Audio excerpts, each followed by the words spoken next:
Dear students, ఈరోజు మనం అధ్యయనం చేస్తున్నటువంటి ఒక కొత్త అద్భుతమైనటువంటి టాపిక్ ఏంటంటే రాహి గర్హి. రాహి గర్హి అనగానే వెంటనే గుర్తుకు రావాల్సినటువంటి నాగరికత ఏంటంటే సింధు నాగరికత. సింధు నాగరికత మీద కాస్త కూస్త అవగాహన ఉన్న ఏ వ్యక్తికైనా కూడా వెంటనే గుర్తుకొచ్చేటటువంటి పట్టణాలు ఏంటంటే హరప్పా గుర్తుకొస్తుంది, మోహంజదారో గుర్తుకొస్తుంది, లోతాలు గుర్తుకొస్తుంది, ధోలవీర గుర్తుకొస్తుంది. కానీ వాటన్నింటినీ కూడా తలదన్నేటటువంటి ఒక అద్భుతమైనటువంటి పట్టణాన్ని 2014 సంవత్సరంలో మన భారత పురావస్తు శాఖ వారు అంటే ఆర్కియలాజికల్ సర్వే ఆఫ్ ఇండియా వాళ్ళు వెలుగులోకి తీసుకొచ్చారు.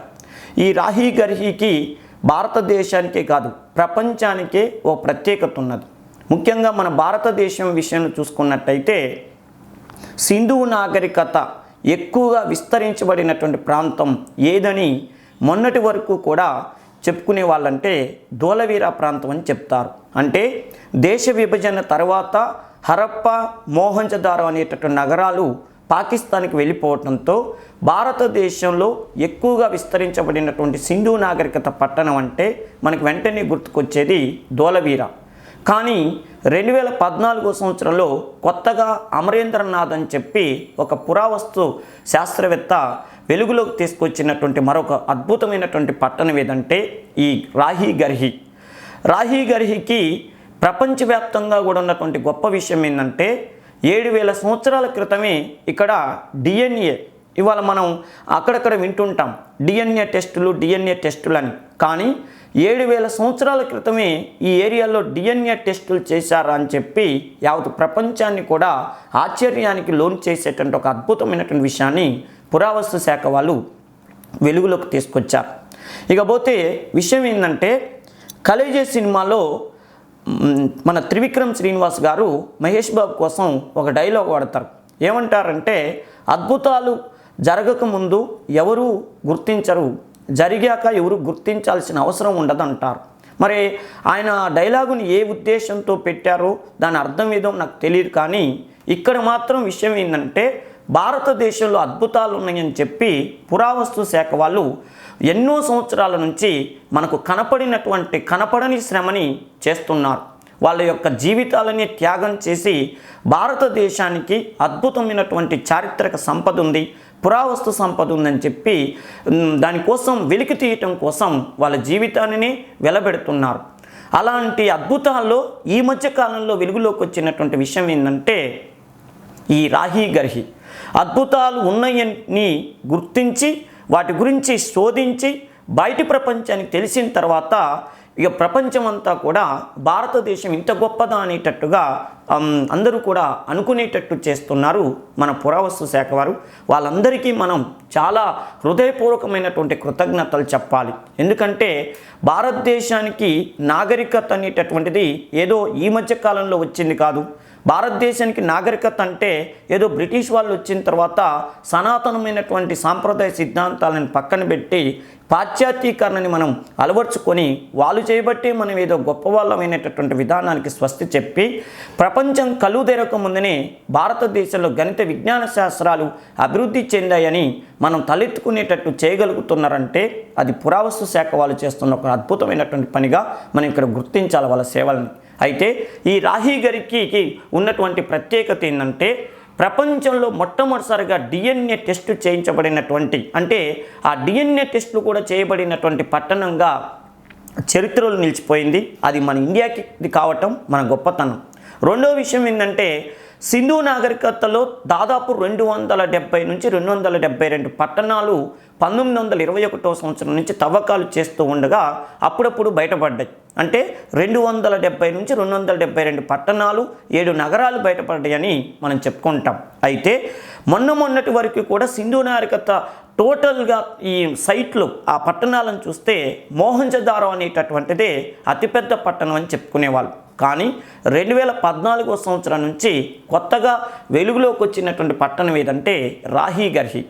ఒక సంతోషకరమైనటువంటి విషయం ఏంటంటే 1947 సంవత్సరంలో దేశ విభజన జరిగిన తర్వాత మోహంజదారో కానీ హరప్పా లాంటి పెద్ద పట్టణాలు పాకిస్తాన్కి వెళ్ళిపోయాయి, మనకి చిన్న పట్టణాలే మిగిలాయని చెప్పి చరిత్ర మీద అభిమానం ఉన్నటువంటి కొంతమందికి ఎంతో కొంత బాధ ఉండేది. కానీ ఆ బాధ 2014 సంవత్సరం నుంచి తుడిచిపెట్టుకొని పోయింది. ఎందుకంటే 272 పట్టణాల్లో కూడా అత్యంత సుదీర్ఘమైన విస్తీర్ణమైన జనాభా కలిగిన మెట్రోపాలిటన్ నగరంగా చరిత్రలో నిలిచిపోయినటువంటి పట్టణం ఏదయ్యా అంటే రాహి గర్హి. మరి ఈ రాహి గర్హి అనేటటువంటి దాని గురించి మనం ఇప్పుడు ఎగ్జామ్ పాయింట్ ఆఫ్తో పాటు మన భారతదేశ చరిత్ర ఇంత గొప్పదా అన్నట్టుగా కొన్ని విషయాలను మనం ఇక్కడ అధ్యయనం చేద్దాం. ఇంకా బాగా మనకి సంతోషకరమైన విషయం ఏంటంటే 2014 సంవత్సరంలో తొలిసారిగా నరేంద్ర మోడీ గారు ప్రధానమంత్రి అయినప్పుడు భారతదేశంలో స్వచ్ఛ భారత్ అనేటటువంటి కొత్త కార్యక్రమానికి శ్రీకారం చుట్టారు. అంటే మన ఏరియాలను పరిశుభ్రంగా ఉంచుకోవాలన్న ఉద్దేశంతో స్వచ్ఛ భారత్ అనేటటువంటి ఒక కొత్త పద్ధతికి శ్రీకారం చుట్టారు. ఇక్కడ ఒక గొప్ప విషయం ఏంటంటే 7000 సంవత్సరాల క్రితమే మన భారతదేశంలో మొట్టమొదటిసారిగా స్వచ్ఛ భారత్ అనేటటువంటి కార్యక్రమాన్ని నిర్వహించినటువంటి ప్రాంతం ఏదంటే రాహి గర్హి. ఎంత అద్భుతం అంటే వాళ్ళ పట్టణాల్లో ఎక్కడ రోడ్లు మూలలు అంటే కార్నర్లు ఉంటాయో అక్కడ డస్ట్బిన్లు ఏర్పాటు చేసి తడి చెత్త పొడి చెత్త అని చెప్పి ప్రత్యేకంగా చర్యలు తీయించుకొని పరిశుభ్రతకి పెద్దపీట వేసినటువంటి ప్రపంచంలోనే మొట్టమొదటి పట్టణంగా రాహి గర్హి అనేటటువంటిది చరిత్రలో నిలిచిపోయింది. అంతేకాదు ఇప్పటి వరకు కూడా హిస్టరీ మీద కాస్త కూస్త అవగాహన ఉన్న ప్రతి స్టూడెంట్కి తెలుసు ఏంటంటే ఈజిప్ట్ అనేటటువంటి దేశంలో గిజా పిరమిడ్ అని, ఈజిప్ట్ అంటే వెంటనే మనకు గుర్తుకొచ్చేటటువంటి పిరమిడ్లు అంటారు. ప్రపంచానికి పిరమిడ్లు అందించిన నాగరికత అంటే ఈజిప్ట్ నాగరికత, నైలు నాగరికత అంటారు. అంటే ఈజిప్ట్నే నైలు నది నాగరికత అనే పేరుతో పిలుస్తారు. ఆ నాగరికతల గురించి చెప్పేటప్పుడు అందరూ ఏ విషయాన్ని తెలుసుకుంటారంటే అక్కడ శవాలని లేపనాలు అంటే సుగంధ ద్రవ్యాలతో చుట్టి వాటిని పిరమిడ్లో పెట్టేవాళ్ళు వాటిని మమ్మీలు అనే పేరుతో పిలుస్తారు. ఆ మమ్మీలని పిలువబడేటటువంటి ఆ శవాలను భద్రపరిచేటప్పుడు వాళ్ళ జీవితంలో వాడిన వస్తువులను కానీ వాళ్ళు ఎవరితో అయితే మాట్లాడారో వాళ్ళ భార్యల్ని కానీ వాళ్ళ పరివారం మొత్తాన్ని కూడా ఆ సమాధుల్లో పెట్టే వాళ్ళని మనం ఈజిప్ట్ చరిత్ర చదివిస్తుంటే తెలుస్తుంటుంది. అంటే చనిపోయిన వాళ్ళతో పాటు వాళ్ళ చుట్టాలని వాళ్ళందరినీ కూడా చంపి దాంట్లో పెట్టేవాళ్ళంట ఆ రోజుల్లో. అది పెద్ద కథలుగా చెప్పుకునేవాళ్ళు. అలాంటిదే మన భారతదేశంలో కూడా ఏ పట్టణంలో జరిగిందని ఇటీవల కాలంలో మన పురావస్తు శాఖ వాళ్ళు వెలుగులోకి తీసుకొచ్చారంటే రాహి గర్హి అనేటటువంటి ప్రాంతంలో వెలుగులోకి తీసుకొచ్చారు. మరి ఇన్ని రకాల ప్రత్యేకతలు ప్రాధాన్యతలు మన భారతదేశ గొప్పతనాన్ని ఆనాడే చాటినటువంటి రాహి గర్హి గురించి మనం ఇప్పుడు ప్రత్యేకంగా అధ్యయనం చేద్దాం. చూడండి, రాహి గర్హి ఏ రాష్ట్రంలో ఉందంటే హర్యానా రాష్ట్రంలో ఉన్నది. ఓకేనమ్మా. దాదాపు 272 పట్టణాలు 7 నగరాల్లో ప్రసిద్ధి చెందిన పట్టణంగా ఇప్పుడు పిలువబడుతున్నటువంటి ఏంటంటే రాహి గర్హి. ఇంకొక ప్రత్యేకమైన విషయం ముఖ్యమైన ముందే చెప్పేస్తున్నాను. ఇటీవల కాలంలో భారత ప్రభుత్వం భారతదేశం మొత్తం మీద 5 సిటీలని హబ్గా ప్రకటించింది, టూరిస్టు హబ్బులుగా ప్రకటించింది 5 సిటీలని. ఆ 5 సిటీలలో ఒక సిటీగా దేన్ని ప్రకటించిందంటే రాహి గర్హి అనేటటువంటి ప్రాంతాన్ని ప్రకటించింది. ఇంత ప్రాధాన్యత కలిగినటువంటి దాని గురించి మనం ఎగ్జామ్ పాయింట్ ఆఫ్లో చూద్దాం. ఈ మహానుభావుడికి మనం చేతులెత్తి దండం పెట్టాలి. ఎందుకంటే ఈయన తన జీవితాన్నే వెచ్చించి అక్కడ పరిశోధన చేశాడు. దాదాపు 32 సంవత్సరాల పాటు పరిశోధన చేస్తే కానీ ఇవాళ ఇప్పుడు నేను మనం చెప్తున్నటువంటి విషయాలన్నీ కూడా మనం తెలుసుకుంటున్న విషయాలన్నీ కూడా ఈయన ద్వారానే ప్రపంచానికి తెలిసినాయి. అంత గొప్ప వ్యక్తి ఈయన. అర్థమైందండి. ఈయన అమరేంద్రనాథ్. చూసినట్టే చూడండి రాహి గర్హి ఇది ఎక్కడ ఉన్నది మీకు అన్ని ఎగ్జామ్ పాయింట్ ఆఫ్ వ్యూలో చూడండి. ఇది ఎక్కడ ఉంది? రాహి గర్హి అనేటటువంటి హర్యానా రాష్ట్రంలోని హిస్సార్ జిల్లాలో. ఓకేనా. హర్యానా రాష్ట్రంలోని హిస్సార్ జిల్లాలో సింధులోయ నాగరికతకి చెందినటువంటి అతి ప్రాచీనమైనటువంటి పట్టణంగా ఈ పట్టణాన్ని పిలుస్తారు. రాహి గర్హి హర్యానాలోని హిస్సార్ జిల్లాలో ఉన్న సింధులోయ నాగరికతకు చెందినటువంటి అతి ప్రాచీనమైనటువంటి పట్టణం. దాదాపు 32 సంవత్సరాలుగా ఇక్కడ పురావస్తు శాఖ వాళ్ళు ఏదో కొత్త విషయాన్ని కనుగొనాలన్న ఉద్దేశంతో ఇక్కడ పరిశోధనలు చేస్తున్నారు. వాళ్ళ యొక్క పరిశోధన ఫలితం అంతా 2014 సంవత్సరంలో వెలుగులోకి వచ్చింది. చూడండి, చివరగా ఇక్కడ తవ్వకాలు జరిపింది ఎవరు అని అంటే డాక్టర్ అమరేంద్రనాథ్. 2014 సంవత్సరంలో ఈ సైట్ని కనుగొనటం జరిగింది. ఇక్కడ తవ్వకాలు చేశాడు. ఇతనికి మరి ఎవరైనా సపోర్ట్ ఇచ్చారంటే ఢిల్లీకి చెందినటువంటి దక్కన్ కాలేజీకి చెందినటువంటి వసంత సింధే అనేటటువంటి వ్యక్తి ఇతనికి పూర్తి సహాయ సహకారాలు అందించారు. ఇప్పుడు ఎగ్జామ్ పాయింట్ ఆఫ్ ప్రత్యేకంగా గుర్తుపెట్టుకోవాల్సిన విషయం ఏంటంటే భారతదేశంలోనే కాదు సింధు నాగరికతలోనే విస్తీర్ణమైనటువంటిది లేదా విస్తారంలో పెద్ద సిటీ అయినటువంటి మన ఈ రాహి గర్హిని 2014లో వెలుగులోకి తీసుకొచ్చినటువంటి వ్యక్తి ఈ అమరేంద్రనాథ్. ఓకే కదా, ఇందులో ఎలాంటి డౌట్ లేదు. రేపు ఎగ్జామ్ పాయింట్ ఆఫ్ వ్యూలో రెండోది ఏంది, ఇది ఏ రాష్ట్రంలో ఉంది, హర్యానా రాష్ట్రంలో ఉంది. ఓకేనా, హిస్సార్ జిల్లాలో ఉంది. ఓకేగా అమ్మ. నెక్స్ట్, మరి ఈయనే తొలిసారిగా పరిశోధన చేశాడా? ఇంతకుముందు ఎవరైనా పరిశోధనలు చేశారంటే ముందుగా అసలు తవ్వకాలు జరిపింది ఎవరు? ఓకేనా, అంటే అంతకంటే ముందే 1963 సంవత్సరంలోనే, ఓకేనా, 1963 సంవత్సరంలోనే ఏఎస్ఐ, ఓకేనా, ఆర్కియలాజికల్ సర్వే ఆఫ్ ఇండియా, నాకు ఐఎస్ఐ వస్తుంది, గూఢాచార సంస్థ. ఓకే, ఏఎస్ఐ అనేటటువంటి ఆర్కియలాజికల్ సర్వే ఆఫ్ ఇండియా అనేటటువంటి వాళ్ళు దీనిని పురావస్తు ప్రాంతంగా తొలిసారి గుర్తించారు. ఓకేనా, భారతదేశంలో అత్యంత ప్రాచీనమైనటువంటి పట్టణంగా భారత ప్రభుత్వం మనకి చెందినటువంటి పురావస్తు శాఖ వాళ్ళు 1963 సంవత్సరంలో ఈ ప్రాంతాన్ని గుర్తించి అప్పటి నుంచి తవ్వకాలు చేయటం ప్రారంభించారు.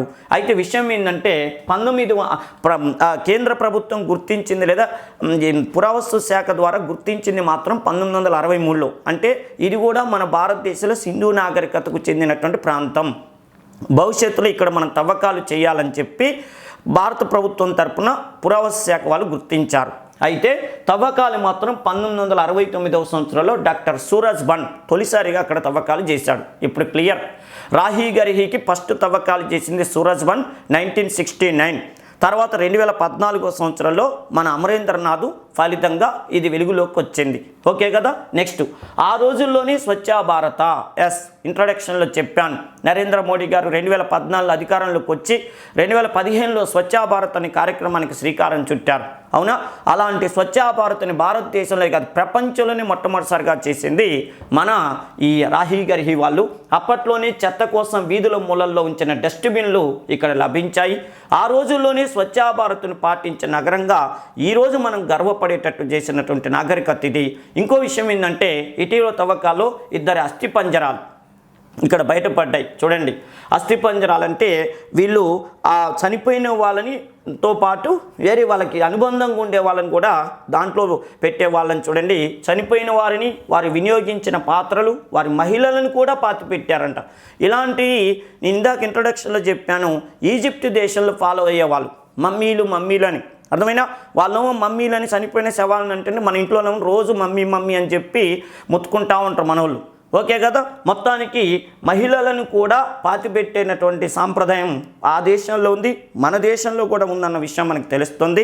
రెండో విషయం ఏంటంటే ఇది దాదాపు 7000 నాటి పట్టణంగా, 7000 కాలం నాటి 7000 సంవత్సరాల నాటి పట్టణంగా పురావస్తు శాస్త్ర వాళ్ళు నిర్ధారించారు. ఇంతకీ ఇది ఏ నది ఒడ్డున ఉన్నది? ఏ నది ఒడ్డున ఉన్నదంటే సరస్వతీ నది.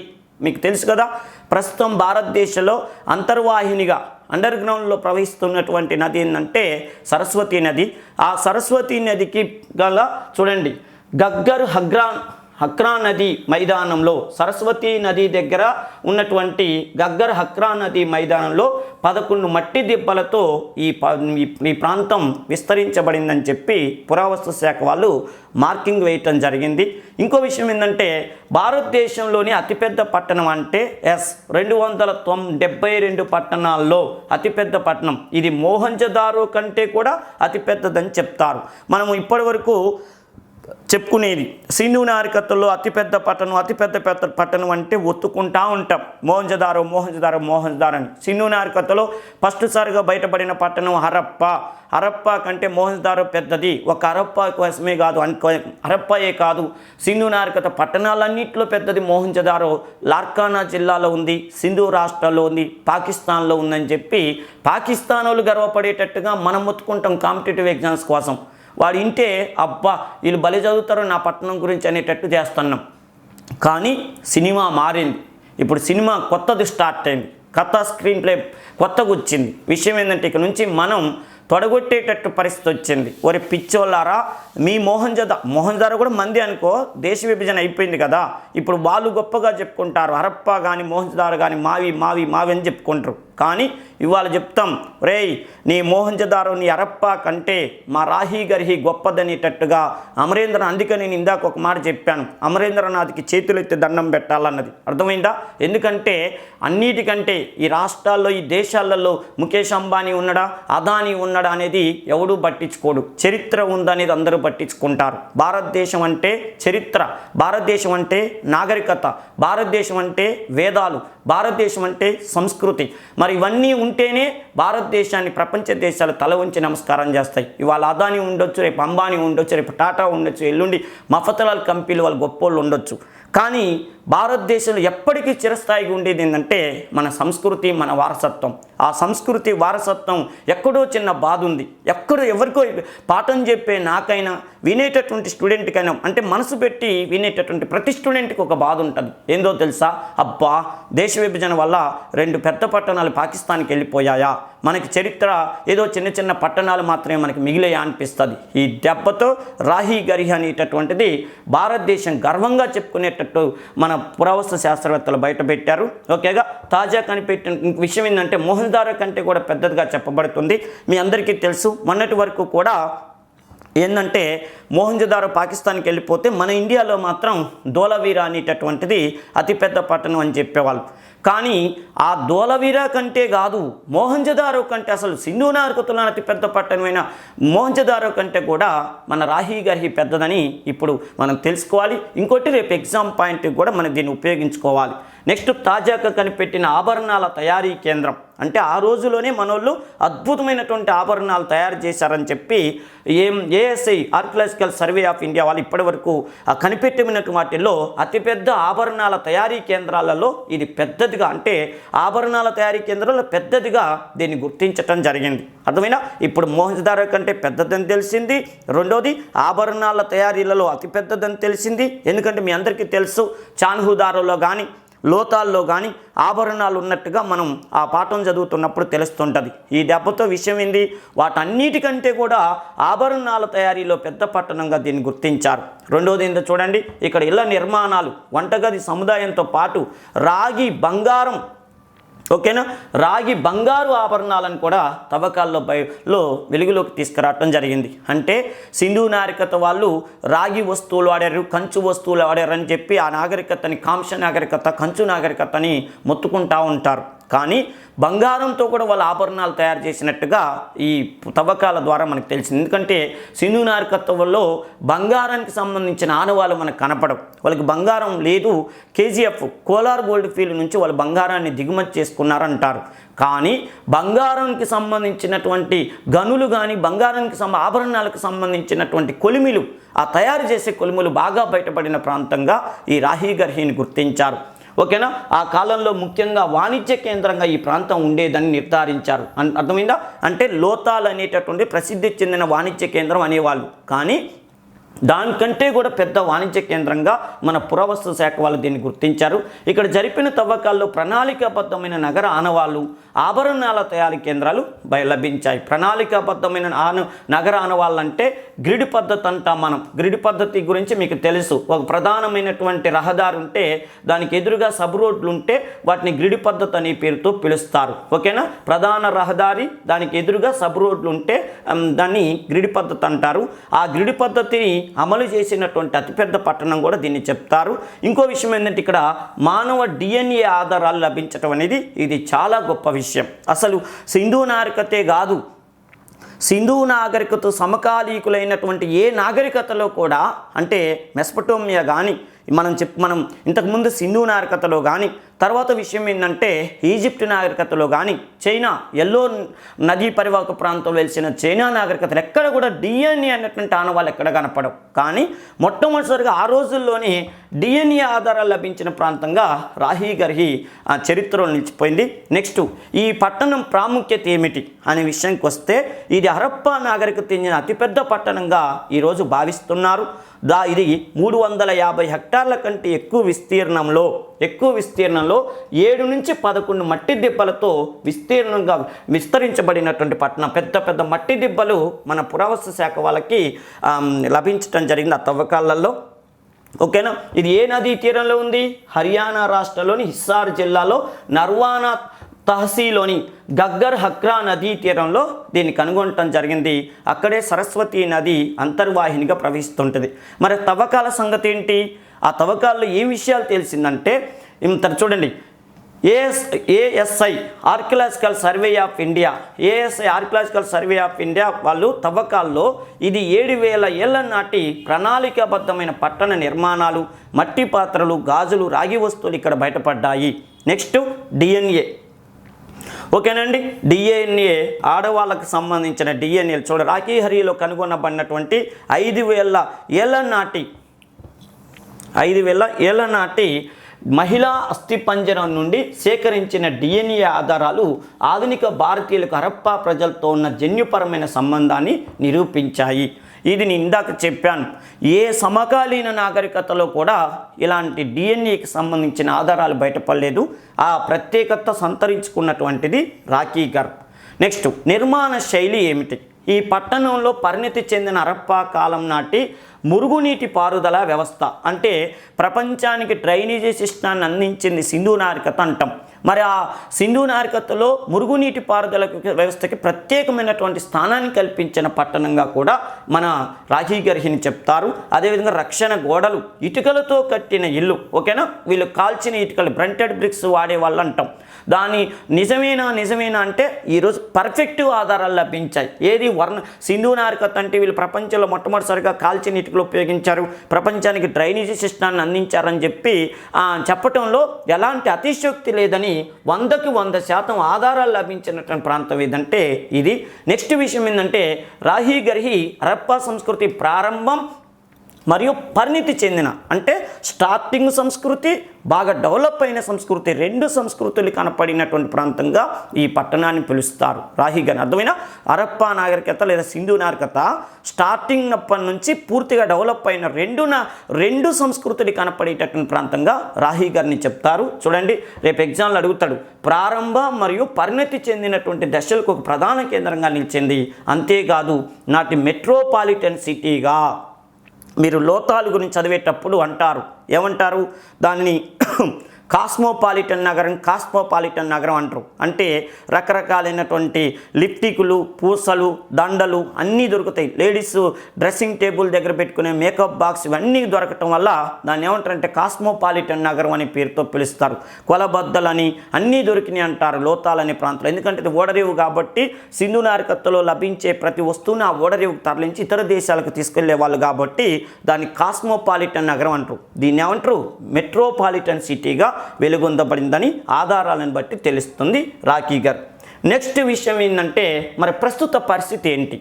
మరి ఇంత అద్భుతమైనటువంటి విషయాలతో ఆధారపడింది, ఇన్ని విషయాలను ప్రపంచానికి అద్భుతాలని అందించింది భారతదేశం అని చెప్తున్నటువంటి ఈ రాఖీగర్ ప్రస్తుత పరిస్థితి ఏంటంటే ఈ ప్రాంతాన్ని మన కేంద్ర ప్రభుత్వం టూరిస్ట్ హబ్గా చేసేందుకు చర్యలు చేపట్టింది. అయితే ఇక్కడ స్థానికులు ఆ ప్రాంతాన్ని ఆక్రమించి ఇళ్ల నిర్మాణం, వ్యవసాయం వంటివి చేస్తుండటంతో ప్రభుత్వానికి పెద్ద తలనొప్పిగా మారింది. విషయం ఏంటంటే ఒరే నాయనా, మీ పట్టణం మామూలు పట్టణంలా కాదురా, దీని అంతర్జాతీయ టూరిస్ట్ ప్లేస్గా మేము చేద్దాం అనుకుంటున్నాం, కొద్దిగా ఏరియా మొత్తం వదిలేసిపోండిరా, ఈ ఏరియాలో మేము ఒక అద్భుతమైనటువంటి ప్రయోగ కేంద్రాన్ని, అదేవిధంగా ఇంకో విషయం ఏంటంటే అంతర్జాతీయ మ్యూజియం పెడదాం. సింధు నాగరికతలో అక్కడక్కడ తవ్వకాల్లో లభించినటువంటి వస్తువులన్నింటినీ ఇక్కడ పెడితే ఇక్కడ టూరిస్టులు వచ్చి ఈ నాగరికత గొప్పతనాన్ని ప్రపంచానికి తెలియజేస్తారా అని చెప్తే, మీరు టూరిస్ట్ ప్లేస్ చేయొద్దు, ఏమొద్దు, మేము వచ్చి వ్యవసాయం చేసుకుంటామని చెప్పి మొత్తం మళ్ళీ మడులు కట్టి వ్యవసాయం చేస్తారు. అర్థమైనా చేస్తున్నారు. ప్రభుత్వం ఎంతో రిక్వెస్ట్ చేస్తుంది, మీకు నష్టపరిహారం ఇస్తాంరా, ఇది మంచి ప్లేస్ రా, మన భారతదేశ చరిత్ర ఇంత గొప్పదని తొడగొట్టొచ్చురా బాలయ్య బాబు లాగా అంటే మీరు తొడగొట్టొద్దు ఏమొద్దు, మేము హాయిగా వ్యవసాయం చేసుకుంటూ అని చేస్తారు. ప్రభుత్వం ఎంతో అప్పటికే కొంత ఖర్చు పెట్టింది అక్కడ ఆ తవ్వకాల కోసం ప్రత్యేకంగా కొన్ని అంటే ఇంకా ఏమన్నా కొత్త వస్తువులు దొరుకుతాయేమని చెప్పి అక్కడ తవ్వకాలు చేపిస్తుంటే చాలా ఖర్చు పెట్టింది. మీరు ఏమన్నా ఖర్చు పెట్టుకొని కానీ మా ఇల్లు వదిలి వెళ్ళిపోం, మీకు పక్కా ఇల్లు ఇస్తాం వేరే చోట. నెక్స్ట్ విషయం ఏంటంటే ఇది మంచి డెవలప్ అయితే మీకు ఇక్కడ పర్యాటకులు వచ్చిపోతుంటే మీ ఊరికి గుర్తింపు వస్తుంది, మీకు కూడా పరోక్షంగా కొంత ఆదాయం వస్తుందని చెప్తున్నా కూడా ఇక్కడ ఉన్నటువంటి ప్రజలు పట్టించుకోవట్లేదంట. అందువల్ల కొద్దిగా అక్కడ డెవలప్మెంట్ అనేటటువంటి అంటే టూరిస్టుగా ప్రాంతంగా ప్రభుత్వం దాన్ని చేయాలని ప్రయత్నం చేస్తుంటే అక్కడ ఉన్నటువంటి ప్రజల సహకారం లేకపోవటం వల్ల ఒక అడుగు వెనకబడినట్టు అవుతుందంట.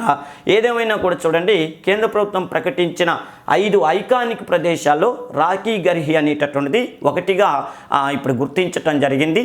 ఇది మన భారతదేశంలో అత్యద్భుతమైనటువంటి సింధు నాగరికత ప్రాంతానికి చెందిన గొప్ప పట్టణం, అద్భుతమైన పట్టణం, భారతదేశం తలెత్తుకునేటట్టు చేసినటువంటి పట్టణంగా ఈ రాహి గర్హిని చెప్తారు. ఇప్పటికీ కూడా ఎంతోమంది అక్కడికి వెళ్ళి అద్భుతమైనటువంటి పరిశోధనలు చేస్తారు. ఏదో కాకమ్మ కథలు చెప్పి ఇక్కడ అద్భుతాలని చెప్పి పుస్తకాలకు ఎక్కియటం కాదు. ప్రతి నిమిషం కూడా ఇక్కడ పురావస్తు శాఖ వాళ్ళు నేను ఇందాక చెప్పానుగా తమ జీవితాలనే పణంగా పెట్టి, ఎందుకంటే ఇది ఎంతవరకు సక్సెస్ అవుతుందో తెలియదు కానీ కేంద్ర ప్రభుత్వం ఏం ప్లాన్లు చేస్తుందో ఆ ఆలోచనలు మార్చి ఇప్పుడు ప్రజలు అక్కడ ఏం చేస్తారు, రాహి గర్హిలో మేము టూరిస్ట్ ప్లేస్గా చేద్దాంరా అనుకుంటున్నారా అంటే అక్కడ ఎవరు సపోర్ట్ చేయట్లే. అప్పుడప్పుడు ఏం చేస్తారు ప్రభుత్వం, వాళ్ళకి లేనప్పుడు మనకెందుకు అని చెప్పి యూటర్న్ తీసుకుంటారు. అయినా తీసుకుంటే ప్రాజెక్ట్ అంతా అయిపోద్ది. అయినా పురావస్తు శాఖ వాళ్ళు ఏం చేస్తారు, ఖచ్చితంగా ఈ చరిత్రను ప్రపంచానికి తెలియజేయాలన్న ఉద్దేశంతో వాళ్ళ ప్లాన్లు అయితే వాళ్ళు చేస్తున్నారు. అర్థమైనా? ఇప్పుడు ఉదాహరణకి ప్రత్యేకమైన విషయం ఏంటంటే మనకి లోతాల్ అనేటటువంటి ప్రాంతానికి తవ్వకాలు చేసినటువంటి ఎస్ఆర్ రావు గారు ఉన్నారు. ఎస్ఆర్ రావు, ఓకేనా? ఈ ఎస్ఆర్ రావు అనేటటువంటి వ్యక్తి మీ అందరికీ తెలుసు. లోతాల్ అనేటటువంటి ప్రాంతంలో తవ్వకాలు చేసి అరేబియా మహాసముద్రంలో లోపల ఉన్నటువంటి లోతాల్ని వెలుగులోకి తీసుకొచ్చాడు అంటారు. ఆయనకి చాలా గొప్ప పేరు వచ్చిందంటారు. అర్థమైనా?